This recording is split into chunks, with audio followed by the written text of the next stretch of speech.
Muito bem, agora 11 horas e 4 minutos, 11 e 4, News, Ricardo Andrade, a Lara Oliveira, ela que é diretora, por aqui para bater um papo com a gente sobre os cuidados, sobre a preocupação que todos nós temos que ter com a nossa voz, né, Lara? Independentemente da utilização da voz de uma forma profissional, a voz é fundamental para todo mundo, né? Tudo bem? Bom dia, seja bem-vindo. Bom dia, muito obrigada. Exatamente, nós temos que ter os cuidados, né, com a voz, seja profissionalmente ou, né, a pessoa comum. Então, é muito importante, né, porque a voz, né, é nosso instrumento de trabalho, né, e mesmo que alguém não seja o profissional da voz, também tem que ter os cuidados, né. A gente vai falar dos profissionais da voz, como a gente aqui na Jovem Pan News, mas em primeiro lugar, gostaria que tu falasse sobre a sua maior demanda, né, Lara? Que é a questão do público infantil. Então, para o pai, para a mãe que está ligado com a gente também, ao que ele tem que se atentar, em quem que eles têm que estar atentos com relação às crianças, hein? Então, a minha demanda é o público infantil. E na parte infantil são os marcos do desenvolvimento de fala e linguagem. Né? Então, se a criança apresenta um atraso de fala, o que é um atraso de fala? Primeiro, né? para a gente entender o que é o atraso. O atraso de fala é assim, a criança ela tem que começar a falar, pronunciar as primeiras palavrinhas, mamãe, papai, água, palavrinhas simples, a partir de 1 ano de idade. Certo. E na fonoaudiologia, a gente tem um gap, né, de 6 meses. Então, de 1 ano de idade até 1 ano e 6 meses, ela tem que estar pronunciando palavrinhas simples. A partir dos 2 anos de idade, começa a formular frases simples, 2, 3, 4 palavrinhas, a juntar, né? Então, mamãe quer, papai Sim. dá, não sim. E existem crianças que apresentam essa dificuldade, que a gente chama de um atraso, né? E temos que, daí, na fonoaudiologia, né, na terapia, a gente avalia o porquê desse atraso, que tem várias consequências, vários motivos, quer dizer, né? Sim. Então, pode ser falta de estímulo, pouco estímulo, muito uso de telas. Pois é. Então aí a gente vai chegar em um ponto importante, até antes de você concluir, sobre essa situação do próprio atraso nas falas, Lara. O uso de telas, a tecnologia, até isso ele tem atrapalhado, né? No desenvolvimento da fala das crianças? Sim, porque daí, ali, o uso de telas, a criança não está interagindo. Para ela se comunicar, desenvolver na fala, ela tem que ter o outro, interagir com o outro. Então, ali ela só está vendo um desenho, um joguinho, e não está interagindo com o outro. Então, são uma das causas, né? Que podem causar esse atraso, né? E as outras? E as outras também podem ser questões auditivas. Eu sempre encaminho para um exame de audiometria, né? Mesmo que os pais falem, mas ele fez o teste da orelhinha logo quando nasceu, tudo certo, tudo ok. Mas mesmo assim eu encaminho, né? Para a gente que tem outros testes de acordo com a idade de cada criança. Testes de audiometria, para ver se está tudo normal, tudo ok. Não quer dizer que aquela criança tenha uma perda auditiva. Claro, em alguns casos, pode ser que sim. Acaba confirmando. Ultimamente está vindo muito casos de otite. O que é otite? É uma inflamação no ouvidinho.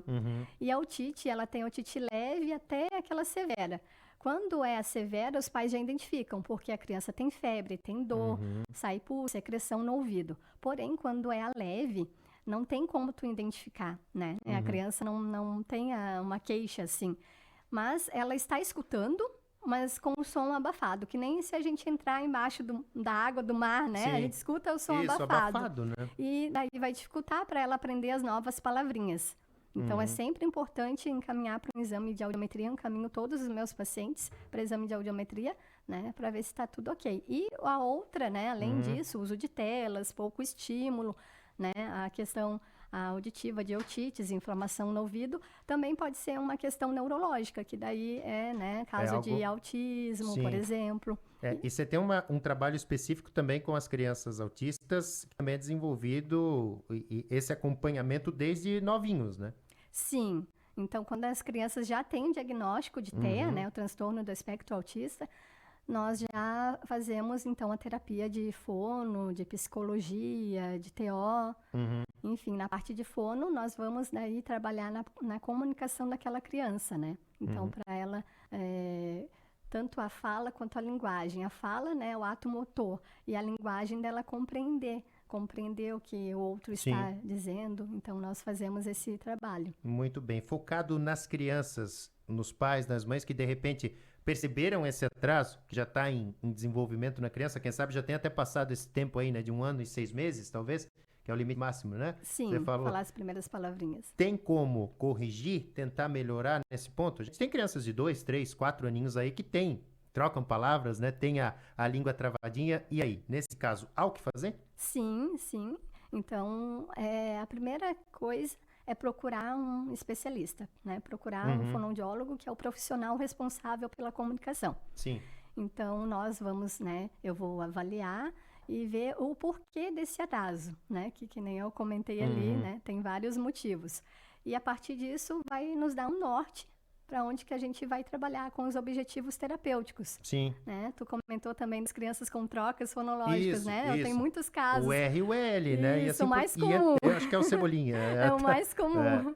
Então, então é terapia. Porque o R e o L é até uma questão interessante de falar, né? Que tem os marcos do desenvolvimento da fala em linguagem. Né? Que nem eu comentei ali, com 1 ano e 6 meses, tem que falar as primeiras palavrinhas. Com 2 anos, começa a formular frases simples. Com 2 anos e meio, 3 anos, já começa as pequenas narrativas, a contar coisas do aqui e agora, né? E na parte da fala mesmo, né? Que tem os fonemas ali, os sonzinhos, também tem uma escadinha, digamos assim, em cada idade o que é esperado. E o R é um dos últimos fonemas. Ele é o mais difícil. Mais difícil, arara, morango. Sim. Então, a partir dos 4 anos e meio, é esperado a criança começar a falar o R. Então, é aceitável, digamos, dentro de um ciclo normal, que até os 4 anos e meio, quem sabe o R e o L sejam comuns aí, né? O L é com 4 anos. Com o L 4 é anos, um pouquinho mais. O L é um pouquinho mais fácil, digamos, né? Sim. Dentro dessa escala. Sim, e daí dentro dessa escala, mas sempre é bom, mas tem 3 anos, parece que tem muitas trocas, porque às vezes os pais só focam no R e no L. Sim, Quando eu vou avaliar, não, mas tem o fonema que já era para ele falar, por exemplo, o K e o G, né? Por exemplo, casa fala tasa, cachorro, tachorro. Né? Gato é dato. E ali o D é com 2 anos e meio e a criança tem 3 e meio, já tem que estar em terapia. Então, em linhas gerais, é mais um ponto entre tantos outros para os papais e para as mamães ficarem atentos ao desenvolvimento das crianças, né? Sim, com certeza. Às vezes, porque pode pensar, é engraçadinho, é bonitinho, mas não é, né, Lara? Tem um determinado momento, como você falou, né? Que essas falas precisam ser corrigidas, né? Sim, com certeza. Digamos assim, tu tem uma dúvida, né? Os pais têm alguma dúvida, procura. É melhor a gente pecar pelo excesso, né? Do que ficar esperando. Porque com 5 anos de idade, é esperado a criança estar falando tudo 5 corretamente. anos. O máximo 5 anos e meio, né? Aquele gap de 6 meses. Mas com 5, assim, já falar todos os fonemas corretamente, a parte ali da narrativa, conseguir contar algo que aconteceu ou que irá acontecer. Sim. Né? Então, já é esperado. Se a criança apresenta alguma dificuldade, precisa procurar fono, né? Para a gente fazer a avaliação fonoaudiológica e começar a terapia. Muito bem. E é importante a gente falar também sobre os adultos, né? Que você também atende adultos e a fonoaudiologia é muito focada também nessa área dos adultos que apresentam alterações nos órgãos fonoarticulatórios ou que apresentam dificuldades também na comunicação, por exemplo, após um AVC. Imagino que com esses casos cada vez mais frequentes, infelizmente, de AVCs também se fazem necessários terapias com essas pessoas também, né, Lara? Sim, com certeza. Eu atendo também esses casos, né? Então, são pacientes que apresentam AVC. Depende, tem um AVC isquêmico e um hemorrágico, então depende qual é a lesão, né? A nossa é muito interessante o nosso organismo, né? Sim. Que tudo está interligado. Né? Então, a lesão cerebral no nosso lado esquerdo é o da linguagem. Se for afetado o lado esquerdo, vai afetar a parte da linguagem. Então, tem pacientes que têm o AVC, daí a gente chama de afasia, o distúrbio, né, de linguagem decorrente, é um AVC, um traumatismo craniano, enfim. E ele compreende tudo o que você diz, mas ele não consegue falar, né? Ou então, ao contrário, né? Ele não está compreendendo, mas ele está falando coisas desconexas que para ele está tudo ok. E precisa daí fazer a terapia fonoaudiológica o quanto antes. Certo. Isso é importante. Então, um alerta fundamental aí para as pessoas. E para os adultos que já chegaram 30, 40, 50 anos e cresceram, conviveram com essas dificuldades na fala. Existe alguma alternativa? Existe. Muita gente acha que não, eu já sou Eu sou adulto, assim, né? já falo errado. Eu já falo errado, não fui para fonoterapia quando criança, né? Existem sim. Claro que o tempo de terapia pode ser um pouquinho mais longo. Por exemplo, 30 anos falando Blumenau para Blumenau, Blumenau. né? É importante trazer essas, porque as pessoas se identificam, né? Poxa, eu falo assim, né? Então é importante tu detalhar mesmo esses pontos, né? Tem Sim, jeito ainda tem como melhorar. sim. Fazendo terapia, sim. Tem a questão do sotaque, né, do regionalismo ali, mas fazendo terapia, sim. Eu tenho até um caso de um paciente meu, adulto, que ele me procurou e ele disse, eu preciso melhorar urgente. Né? E daí ele começou a fazer terapia e melhorou. Porque os sotaques nós temos algo muito característico, né, das cidades. E, inclusive, o meu peixerês aqui, evidentemente. A gente entrega no sotaque, mas profissionalmente você precisa adaptar. E aí, nesse caso, eu imagino que a demanda maior são de profissionais mesmo, né? Nessa questão do sotaque, né? Do gauchês, como do nosso diretor aqui do Enzo, né? Do peixerês e assim por diante. Isso pode ser corrigido também, né? Sim, se a pessoa quiser, sim. Não, a gente não tira o sotaque 100%, a gente neutraliza. Sim. Dá um exemplo, fica que nem os jornalistas da TV ali. Isso, o padrão que é utilizado em TV. Que é utilizado. Muito bem, que você acaba camuflando um pouquinho a sua origem, né? Muito bem, então a dica é essa, procurar um profissional da fonoaudiologia, porque ela, como a Lara trouxe, só nessa conversa em várias frentes, né? Ela pode ser aplicada no dia a dia, né, Lara? A fono é bem ampla, né? Bem ampla mesmo. Eu sou especialista em distúrbios da fala e linguagem, né? Minha demanda maior é o público infantil, mas também atendo adultos. E só nessa nossa conversa, né, já é bem...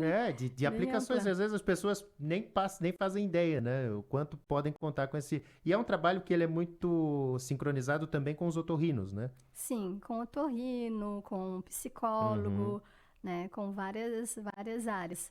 Né? Daí depende, com o neuropediatra neuro também, né? Se chegar um paciente com atraso de fala e eu suspeitar de uma questão neurológica, eu encaminho para o neuro. Muito bem. Lara, onde que a gente te encontra nas redes sociais? A Lara Carina Soares Oliveira, ela que é fonoaudióloga. No Instagram é fono.audiologar. Eu atendo em Itapema, em Porto Belo também, mas eu também atendo online. Então isso é importante, né? Porque hoje a tecnologia também para a categoria médica veio como uma mão na roda, né, Lara? Hoje você tem a possibilidade de fazer esses atendimentos online aí também, né? Sim, eu tenho pacientes online de Balneário, daqui de Itajaí também, que daí não podem ir até Itapema, né? O Porto Belo, daí faz online. Legal. Lara, obrigado pelo papo, parabéns pelo trabalho. Então a dica é essa, para que as pessoas cuidem da voz também, e não apenas os que utilizam ela profissionalmente, né? Sim, todos que cuidem da voz, bebam bastante água. Então passa a dica aí para o pessoal. A água, né, é bem importante porque ela hidrata as pregas vocais. Ela é importante para o corpo inteiro, né? A hidratação. A água gelada não indico, tá? Não? Porque ela vai dar uma prega, um choque térmico, né? Então, a água neutra... mas tem gente que só toma água gelada. Então, mistura um pouquinho ali com a água neutra, né? Maçã também é uma fruta que ela limpa as pregas vocais, limpa a laringe, além também que ela é mais durinha, então a gente faz a força, né, nos músculos, assim, na mastigação. Muito bem. E também vocês, né, que são profissionais da voz, fazer aquecimento vocal, depois o desaquecimento vocal, que é bem importante, né? O chocolate, ele tem uma mucosa. Então, o chocolate, né, todo mundo gosta, a maioria, eu adoro, mas assim, se a gente for trabalhar, fazer uma palestra, até, né, na rádio... Os professores, então, né? Os professores que lidam também, com a voz diariamente, né? Precisam ter esses cuidados também, né? Sim, nós orientamos a comer o chocolate depois. Certo. Porque ele tem uma mucosa, então pode dar um pouquinho de pigarro, assim, nas pregas vocais. E o café? Tem alguma orientação com relação ao uso do café, não? Para a voz também? Não, o café ele é tranquilo. Porque já ouvi alguns mitos a respeito do café também, né? Questão da vocal ou não. Se for muito quente, bebidas muito quentes, né? Ela também, dá esse choque térmico que nem a água gelada, né? Então, bebidas muito quentes não é indicado. Então, em linhas gerais, como tudo na vida, né, Lara? É o equilíbrio, né? Agora, para vós, a água gelada aí não, né? Aí, não. Acho que é o principal para a gente manter fora dessa lista aí, né? E daí, muita gente fala também, colocar gengibre. Isso, a garrafinha de água com gengibre ajuda? Ela não é muito indicada. Mas agora vamos para o quadro com a Dora aqui, é verdade ou mito, para saber se é verdade. Tem um pouquinho de exagero nisso aí, então? Sim, o que é indicado é a água, a maçã, né? Às vezes também indicamos aqueles gargarejos, né? Um pouquinho da água morna, então tu fazer o gargarejo. E mais outras questões assim, não. O mel é bom. O mel, né? O mel é bom, sim. É bom. Aqueles sprays que a gente tem disponíveis em farmácias, em supermercados, com mel, com própolis, com hortelã, com menta, ajuda? Ou em algum momento?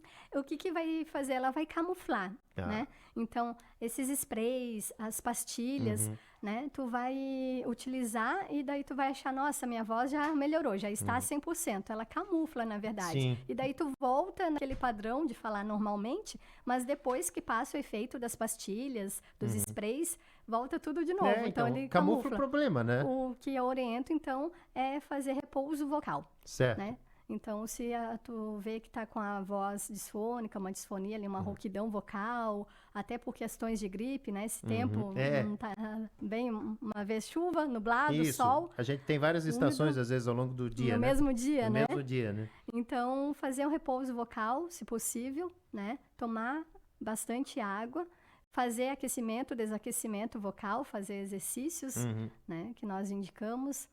E uma dica sobre o ar-condicionado também. Acho que é importante também as pessoas se cuidarem, porque pode ser um vilão com relação à voz, né? Ele resseca as pregas vocais. E ainda mais vocais. agora com o calor chegando, né?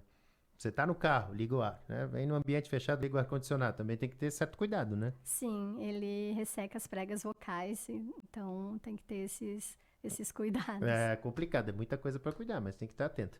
Lara, obrigado pelo papo, parabéns pelo trabalho. Voltará outras vezes aí pra gente falar da voz também aqui na Jovem Pan News, viu? Obrigado. Eu que agradeço pelo convite, muito obrigada. Muito bem, agora 11 horas e 21 minutos, conversei então com a Lara Carina Soares Oliveira, ela fonoaudióloga, batendo esse papo muito importante.